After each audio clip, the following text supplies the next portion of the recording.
हाँ जी। बड़े बड़े देख नमस्ते, वाह जी वाह।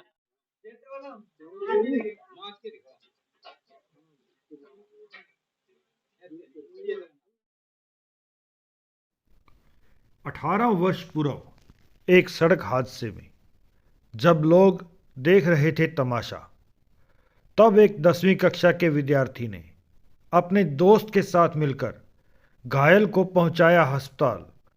और जब एक पत्रकार को इस बारे पता चला तो समाचार पत्र में इसे प्रमुखता से छापा गया। ग्रामीणों ने की तारीफ, स्कूल में किया गया सम्मानित, तब जागा सेवा का जज्बा। अब मंदबुद्धि व मूक बधिर अनाथ के लिए बने सहारा। पत्नी व चाचा के साथ मिलकर कर रहे हैं सेवा का कार्य। नमस्कार, मैं पवन कुमार। आप देखना शुरू कर चुके हैं सिरसा पीआरपी न्यूज। मैं इस वक्त हूँ सिरसा जिला के गांव अलीका में, जहां आपको बता दूं कि एक संस्था द्वारा यहाँ मंदबुद्धि लोगों का इलाज किया जा रहा है, उनकी देखरेख की जा रही है और काफी अच्छे इंतजाम यहाँ किए गए हैं। तो आज सिरसा पीआरपी न्यूज की टीम यहाँ पहुंची है। आइए जानते हैं पहले तो हम किस ट्रस्ट के तहत काम कर रहे हैं। मैं सबसे पहले पवन सर जी आपका धन्यवाद करना चाहता हूँ, आपके पूरे चैनल का भी, जो आप यहाँ पहुंचे हो। इस छोटे से आपके भाई का जो प्रयास है उसको इतना मान सम्मान दिया। तो मैं ये अपना एक ट्रस्ट है जी, भारत शक्ति वेलफेयर चैरिटेबल ट्रस्ट, जिसकी मुहिम जो है काफी प्रोजेक्ट लेके शुरू की गई थी, जिसका एक चैप्टर जो अनाथ आश्रम आप देख रहे हो, ये हमारी पहली जो मुहिम रही है इस ट्रस्ट की, वो महिला सशक्तिकरण थी। उसके भी काफी प्रोजेक्ट्स है, उसके बारे में भी मैं आपको बताऊंगा।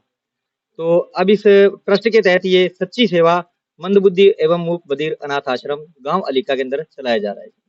कितने टाइम से इसका संचालन किया जा रहा है? डियर सर, ये 23/8/2022 को हमने इसके बारे में सोचा था, विचार विमर्श किए थी। इस बिल्डिंग जो ये बहुत पुरानी थी, जो मुख्य सहयोगी संजय जी मेहता जिनका ये घर है, पुश्तैनी घर है, और उन्होंने ये जब ये जगह दी आश्रम बनाने के लिए, तब इस पर लगभग 2 ढाई महीने काम भी चला था, जिसके बाद में 30 नवंबर को हमने इसका शुभारंभ कर दिया था। अनाथ प्यारा अपने पास 1 नवंबर को ही आ गया था, तो 30 नवंबर 2022 को इसकी शुभारंभ आप कह सकते हैं सर। तो अब तक बात करूं, कितने लोगों को यहाँ पर अब तक रखा जा चुका है? सबसे पहले जो अपना एक, मैं उनका नाम लेना चाहूंगा कि वो आदरणीय बन चुके थे हमारे लिए। मनी राम जी जो नौर से थे, मंदबुद्धि थे, उनका कोई आगे पीछे नहीं था। यहाँ 1.25 साल वो व्यतीत करके गए हैं और यहाँ से ठीक होके गए हैं। तो उसके बाद में आज आज तक आपा 12 लोग जो ठीक करके भेज चुके हैं या परिवार से बिछड़े हुए थे उनको मिला चुके हैं, और बाकी आपके सामने ये 15 लोग बैठे हैं। तो आपके साथ सहयोगी और कौन कौन है? इस सोच को जब मैं लेके चला था, तो मेरे मतलब जो लाइफ पार्टनर है वो मेरे एक पावर और मेरी शक्ति बन के मेरे साथ में रहे हैं। ममता जी जो मेरे सामने है, मेरे वाइफ है, मेरे धर्मपत्नी है, जिन्होंने हर कदम हर सुख दुख में मेरा साथ दिया है, जिसके तहत इनकी सेवा बढ़िया तरीके से मैं कर पा रहा हूँ। तो ममता जी है, इनका मैं धन्यवाद भी करता हूँ। ये मेरे वाइफ है जो मेरी एक पावर है और इनका हमेशा मेरे साथ रहा है। हाँ जी। बड़े बड़े देख नमस्ते, वाह जी वाह। ये अपना बच्चा है जो अभी कुछ दिन पहले आया है, इसके बारे में भी आप सोच रहे हैं कि बढ़िया तरीके से इसको जो उनका स्कूल होता है उसमें एडमिशन कराएंगे। हाँ, ये देंगे बेटा। पढ़ना चाहते हो आप? हाँ पढ़ना चाहते हो? हाँ कहाँ से हो आप? चलो बेटा। आपका शुभ नाम? मुमताज। अक्सर देखा गया है औरतों में, महिलाओं में एक चाहत होती है कि वो अपने पति के साथ अच्छी जगह पर रहें, घूमें, अपने शौक पूरे करें, लेकिन आप एक संस्था से जुड़ी हुई है, आखिर इसका एक कारण? सबसे पहले तो इसका श्रेय मैं मेरे पिताजी को देना चाहूंगी, जिन्होंने बचपन से ये एक लड़की का दर्जा ही नहीं दिया मेरे को, जैसे हर काम में अपने साथ रखना। और एक मेरे 2 बड़े मतलब भाई है, तो उनके बीच में एक भी लड़कों की तरह ही रखा मुझे, कभी लड़की जैसा फील ही नहीं होने दिया। उसके बाद उन्होंने सोच ये भरी कि बेटा जो खाना लड़का खाता है वो भी तुम खाते हो, तो कभी ये अपने आप को कभी ये ना सोचना कि तुम लड़की हो भी ये नहीं कर पाती। उसके बाद ससुराल में पति और सास ससुर या यानी पूरी फैमिली का इतना अच्छा साथ मिला मेरे को। जैसे मेरे साथ भी चाचा सो रहा है, तो मेरे को कभी ये फील ही नहीं हुआ एक अच्छे चाचा जी की तरह या मेरे पति मतलब एक अच्छे पार्टनर की तरह हर चीज में मेरे को अच्छे से ट्रीट करते हैं, सहयोग देते हैं। तो कभी लगा ही नहीं कि महिला को ये चाहिए वो चाहिए, नहीं, जहाँ पति है वहीं सब कुछ है। अगर मैं बात करूं सेवा भाव की, क्योंकि ये जो काम है बिना सेवा भाव के नहीं हो सकता, तो सेवा भाव आप में ये कब आया और कब से जो है आप बात करूं तो आम लोगों से जुड़े हैं, सेवा भाव के कार्य कर रहे हैं? सबसे पहली बात तो ये होती है ना, कहते हैं ना भी,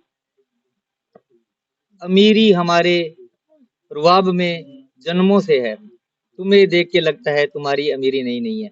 तो जो सेवा भाव की बात की जाए तो ये मतलब पुश्तैनी चल रहा है। मेरे दादाजी थे श्रीमान कृपाल जी, उनका नाम था कृपाल खंडेलवाल। तो गांव नागोकी मेरा पुश्तैनी गांव है। तो वो गैस रीडर थे नहर महकमे में। तो जो उनकी पेंशन या तनख्वाह जो मिलती थी, उसके बाद में उस टाइम लड़कियों को पढ़ाना मतलब बहुत बड़ी बात हुआ करती थी। काफी टाइम की बात है, मुझे याद है। वो अपनी तनख्वाह में से और आस पड़ोस की जो गरीब बच्चियां या मतलब जो जिनको स्कूल नहीं भेजा जा रहा था, उनको अपने तनख्वाह में से वो किताबें कापियां दिला के अपने घर में खुद पढ़ाते थे। तो यही परंपरा चलती रही शिक्षा को बढ़ाने की। उसके बाद मेरे पिताजी थे जो मतलब एक व्यापारी वर्ग से टच करते थे। तो वो भी अपना जैसे भी जरूरत पड़ी, जैसे मेरा गांव माधोसी गाना अब रह रहे हैं हम मौजूदा में, तो वहाँ मतलब एक ओल्ड समाज जो मतलब शिक्षित टाइप का समाज था, वो उनको शिक्षा के बारे में बढ़ाने के लिए उनकी फीस वगैरह मेरे फादर, मैं बच्चा था उस टाइम, अपने पल्ले से उन्होंने भरी है। तो ऐसा देख देख के दिल में आ गया था। और सबसे बड़ी बात है खुद खुद कुछ करने का जज्बा जो आने की बात है। ये बात उस टाइम की है जब 2005-6 की, जब मतलब कोई एक एक्सीडेंटल केस हुआ था। मैं उस टाइम स्कूल में +1 में पढ़ता था। तो उसको मैंने हॉस्पिटल वगैरह में पहुंचाया। तो मेरे गांव के एक पत्रकार हैं, उन साथी ने मेरी न्यूज लगा दी थी। और वो टीन एज थी, एक जज्बा होता है। जो न्यूज आई अखबार में, ऐसा लगा यार मेरे लिए बहुत बड़ी बात होगी, बहुत बड़ी बात होगी। मेरे भाई दोस्त साथी जितने भी स्कूल वगैरह ने मुझे सम्मानित किया, तो इस कारण हौसला बढ़ता गया और एक अच्छी लहर मुझे मिल गई, अच्छी सोच मुझे मिल गई। मैं हमेशा हर किसी के सुख दुख में काम आने लगा और परमात्मा की ऐसी कृपा रही है जिसकी बदौलत ये ट्रस्ट आज आपके सामने खड़ा हुआ है। आप भी यहाँ इनका सहयोग कर रहे हैं? हाँ जी। आपका नाम?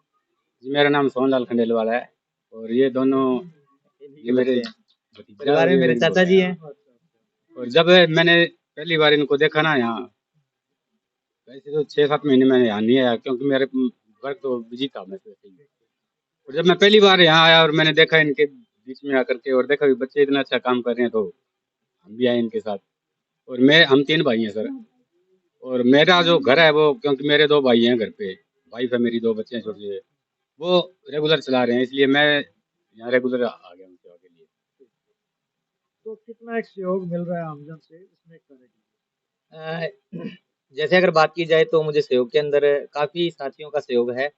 मुख्य सहयोगी तो संजय जी मेहता है जो इस बिल्डिंग के ओनर हैं। बिल्डिंग का उन्होंने कोई कभी किराए की बात की नहीं, और उसके अलावा जब भी जरूरत पड़ी है हमें, जैसे मेडिसिन वगैरह की या किसी तरह की भी, तो हर टाइम हमारे साथ में खड़े रहे हैं।